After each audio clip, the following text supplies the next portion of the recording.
Let's talk about the different kinds of set. First, we have finite and infinite set. A finite set is a set in which it is possible to list and count all the members of the set. So kung kaya nating bilangin at isulat lahat ng elements, that is a finite set. While an infinite set is a set in which it is not possible to list and count all the members of the set. So dito, kitang-kita natin yung difference. Pag infinite, in means not. So it is not possible to list and count all the members of the set. So let's have set E, a set of even numbers. So ano-ano nga ba yung even numbers? 2, 4, 6, 8, 10, 12, and so on, so forth. Kahit paramihin mo pa yan, or tapusin, or dagdagan mo pa yan, hindi pa rin ito basta-basta matatapos. Kaya nilalagyan lang natin ng 3 dots. Which means that this one is infinite set. Dahil hindi natin maisusulat lahat ng members nito. Next, x such that x is a factor of 12. Factors are the numbers in which when you multiply them together, it will give you 12.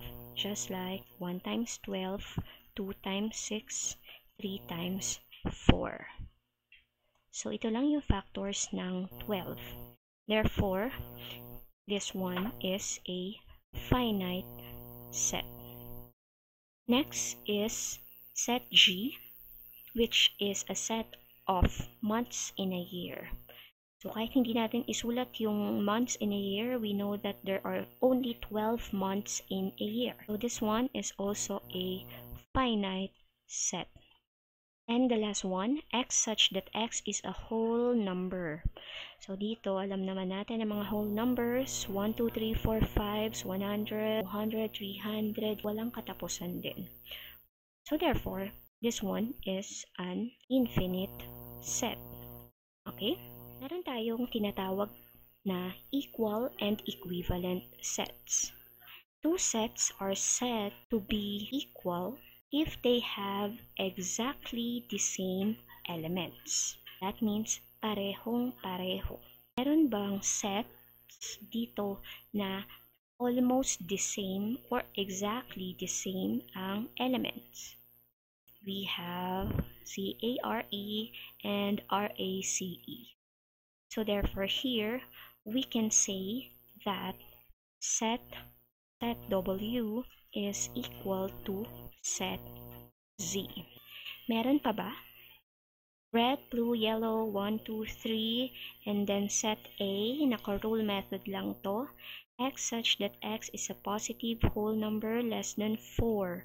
Ano nga ba yung whole number less than 4? We have 3, 2, 1. So dito we can see that set Y is also equal to set A. Again, because they have exactly the same elements. And then we have equivalent sets. Two sets are said to be equivalent if they have the same number of elements, or what we call the cardinality. Here we have 4 elements. Next, we have 3 elements. To set Y, which has 3 elements, and then set Z, 4 elements, and the last set, which has 3 elements. So dahil ang basehan lang ng equivalent set ay yung number of elements or cardinality, here we can say that set W is equivalent to set Z because they both have 4 elements.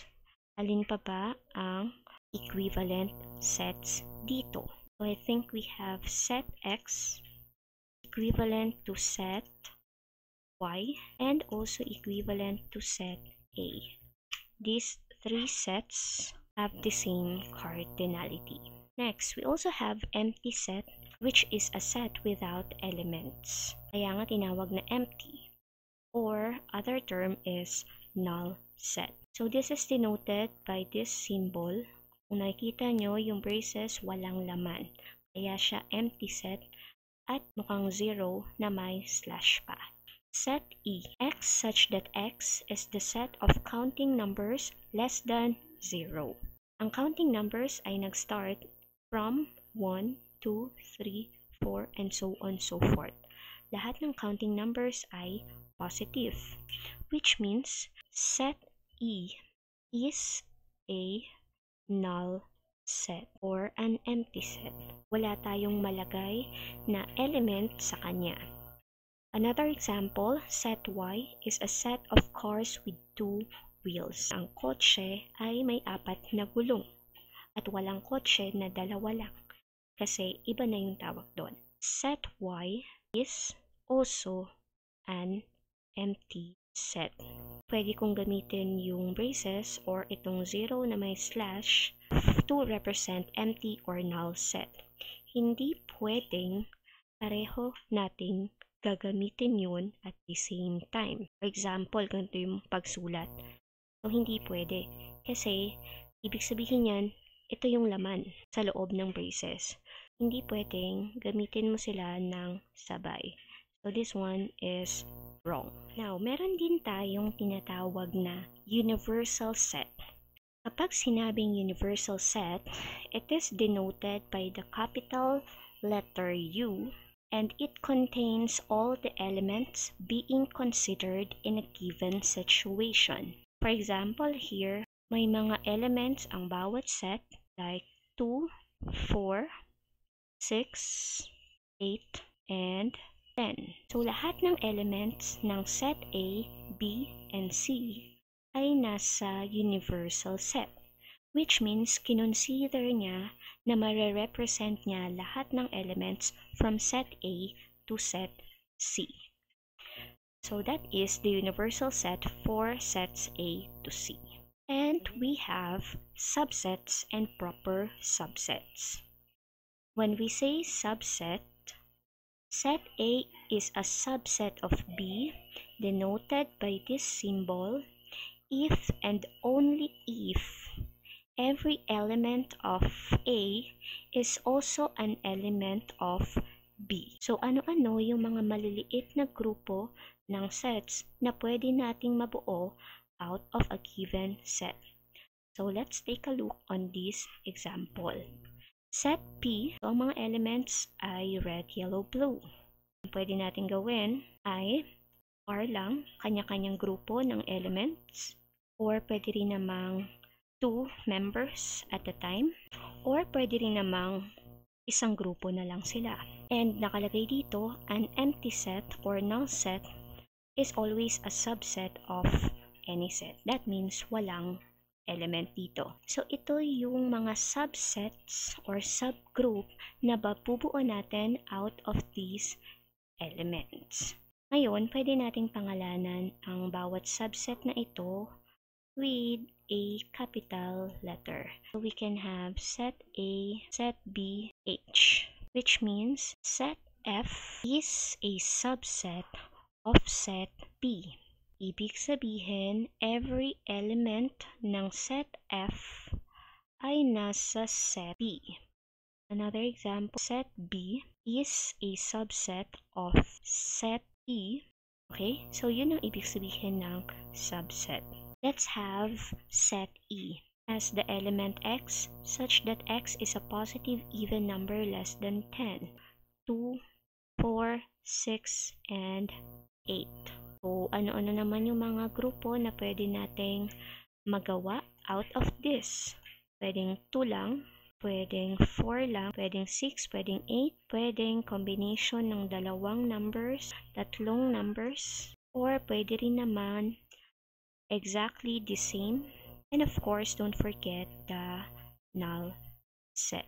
So, dito hindi ko muna sinulat lahat ng subsets. These are the samples of subsets ng set B. Here, we can say that set M is a subset of set E. set N is a subset of set E. Okay? So, yun yung ibig sabihin natin ng subset. Pero may tinatawag pa tayong proper subset. This one is denoted by this symbol. Set A is a proper subset of set B if and only if every element of A is also an element of B and A is not equal to B. Kaya kung mapapansin nyo, wala siyang underline sa baba or wala siyang equal sign. So kung mapapansin nyo, halos pareho lang ang definition ng subset sa proper subset. Which means, itong mga to ay subsets at matatawag din nating proper subsets ng set P. Except set G, because set G is exactly equal to set P. Ang subset and proper subset ay pareho lamang, pero hindi pwedeng maging proper subset ng isang set ang kaparehong-kapareho niya or yung equal set niya. Sa set B, lahat ng mga ito ay subsets ng set E or lahat ng mga to ay proper subsets ng set E except set N, because again, set N is equal to set E. I hope na intindihan iyon. Okay. So, kanina naisulat na natin ang mga subsets ng set P at ilang subsets ng set E. But how do we make sure na tama yung bilang ng subsets na naisulat natin? So, it is solved using this 2 raised to n, where n is the cardinality of the set. Hanapin muna natin ang cardinality ng bawat set. Set A has 3 elements. Set K, 3 as its element. Set P is a multiple of 2 less than 10, 2, 4, 6, 8. So, gawin muna natin ito, 2 raised to 3, 2 cube. Ibig sabihin ng 3 sa taas ay exponent. Ito yung number of times na pwede nating i-multiply itong 2 sa sarili niya. 2 times 2, 4 times 2, 8. And then, the cardinality of P is 4, 2 raised to 4. So, 2 times 2, 4 times 2, 8 times 2, 16. Ang ibig sabihin ng mga numbers na to ay yung number of subsets in a given set. There are 8 subsets ng set K, solid, liquid, gas.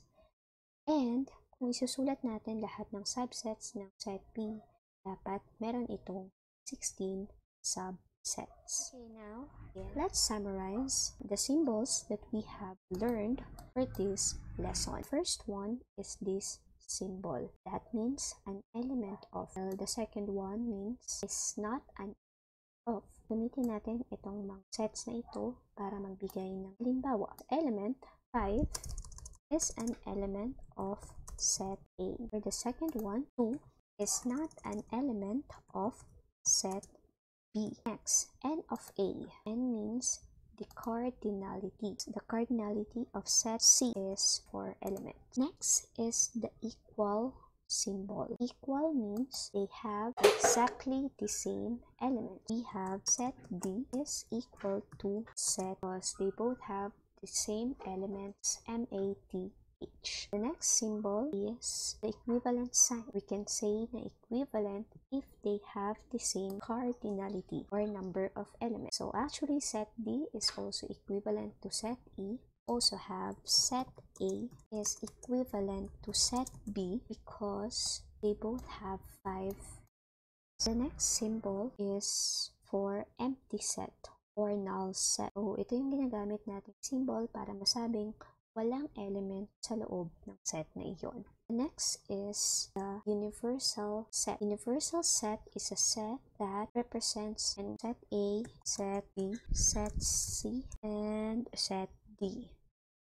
Remember, hindi ko isusulat yung letter A ulit dahil dapat ito ay distinct or walang umuulit. The next symbol is percent proper subset, while this one is for subsets. Again, subset or proper subset ay ang mga small groups na pwede nating magawa out of a given set.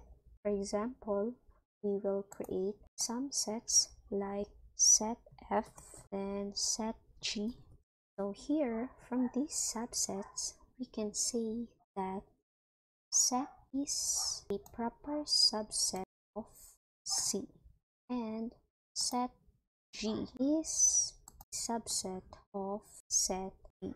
I hope na may natutunan kayo for this lesson.